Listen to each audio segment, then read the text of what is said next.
I honestly think after watching this week's episode of My Hero Academia that this season could be completely and only focused on Endeavor and throwing some Hawks into the mix, and I'd probably be engaged for the entirety of the 25 episode season. But toss in Deku, we ended pretty much last season, if I'm remembering correctly, with Deku having a dream, seemingly seeing all of the previous users of his ability, and then he wakes up and his hand's glowing, and we get even more clarification of what happened there. This season is off on a very hot streak by the looks of it. Last week's we had obviously the standard refresher recap with a miniature battle sort of situation. Thought last week was a great reminder of why we love My Hero Academia. This week kicking off the plot and characterization even better, and honestly, this season I think I'm really going to enjoy. Sure, I always hear about drama in the My Hero Academia community. Every time there's a new manga arc, I feel like the author receives a death threat, or just the fandom acts in a pretty weird way is the best way and nicest way to say it. But the idea of the Endeavor redemption arc, the Hawks kind of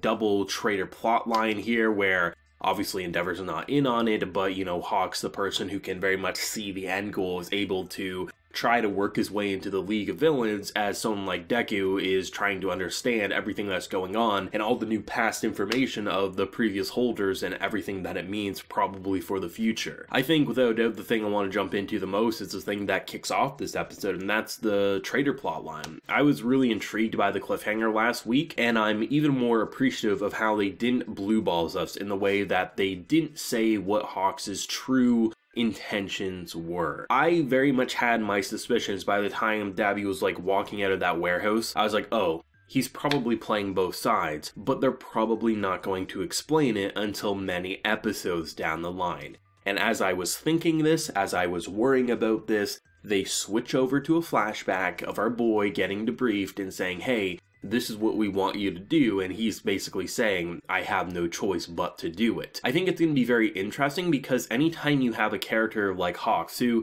I was pretty intrigued by last season, but without a doubt, I think is probably one of the most interesting aspects that Season 5 of My Hero Academia has going for it. The idea of a character who very much, seemingly ever since he was a kid, he had a little Endeavor doll back in the day. This is a man who's always been very fascinated by Endeavor, and right now he's seemingly betraying his trust, even though he's seemingly also doing it for sort of good intentions. It definitely feels like the situation that he's currently a part of very much could have, honestly, a lot of people be endangered, but the long-term goals of it definitely outweigh. It's kind of like the needs of the many versus the needs of the few. There's a lot of uncertainty going on with these beasts and everything that's happening with the League. We need someone on the inside so we can hopefully crush it once and for all, even if maybe some small fry will get hurt in the process. Because yeah, if you're trying to work your way into the League, you're going to have to give them legit information, and that legit information most likely will cause some death or a lot of chaos. So it's quite interesting because this is a man who probably never in his wildest dreams would have thought he would be able to work alongside Endeavor,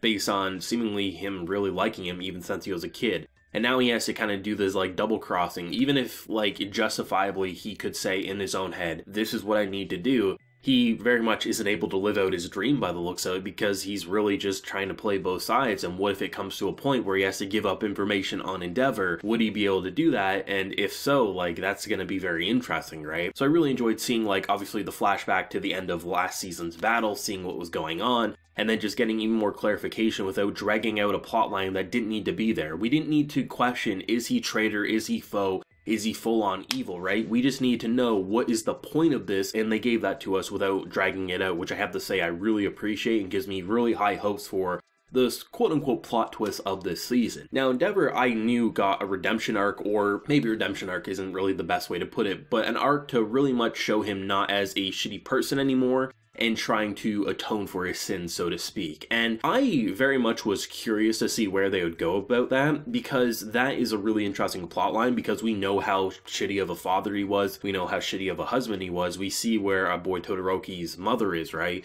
She's very much not well in the head anymore, and Todoroki was he hates his father, all things considered. And to see now him as #1 hero and him actually wanting to be a better person. I like how so far what we're seeing with Endeavor is he's not expecting forgiveness overnight. He's saying, and seemingly admitting to the fact that he was pretty shitty and he's just trying his best, and hopefully he understands that it's going to take a long time Especially considering that, as we see from one of the brothers' outbursts there, right? Him saying, like, I didn't even know my brother's favorite food or that he liked this food because you didn't let us see him because we were too weak for you. There's a lot of shitty things that he has to make up for, and he shouldn't expect all these characters to forgive him, if ever. The idea of him just trying to be a better person, that's what he should strive for. And I'm very interested to see him and Todoroki's relationship because I really think that there's potential for at least that one to get salvaged depending on where it goes, and it'll be really interesting to see what they do. But I mean, for a simple family dinner scene and the way they sprinkle comedic relief and very heavy drama, I thought My Hero Academia knocked it out of the park with that. Like, honestly, like, that was really interesting, and if that's going to be like a core theme and a core staple of Endeavor's arc this season, obviously he's the #1 hero now.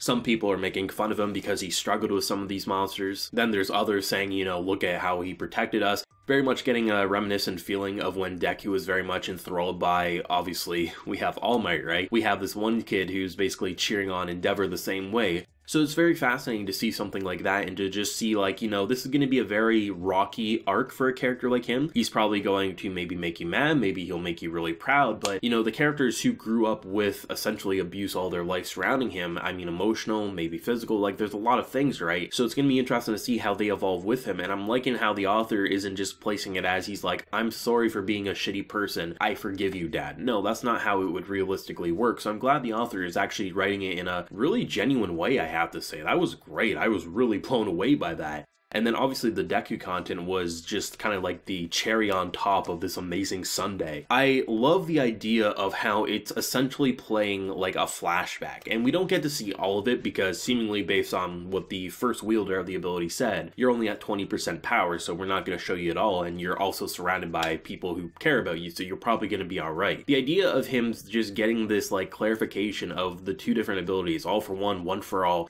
and the idea of just two brothers with two very different perspectives on life, and how, this is a man who you could maybe look at it from characters who, they mentioned there's this one character who was just taking care of his family, and now that he looks like a monster because of his quirk, or meta as they called it, I guess, back in the day, he was claimed as a monster. And the idea of him, like, pretty much making them into servants but giving them a normal life, they could see that easy as that's their savior, but as the brother says, you're just literally adding another pawn to your army. And that's going to be really interesting because I feel like that might be a core thing going forward in at least maybe the first half of the season, maybe the entirety of Season 5. The idea is slowly getting more and more information, and what is the grand punchline going to build up to? And what does the glowing hand mean for someone like Deku? Is that just him getting a bit stronger? Did 20% go up to maybe 25%, 22%? Or is it going to be something entirely different? I really enjoyed how the directing in this episode, I honestly thought, blew me away. Sure, when you're at the general dinner scene,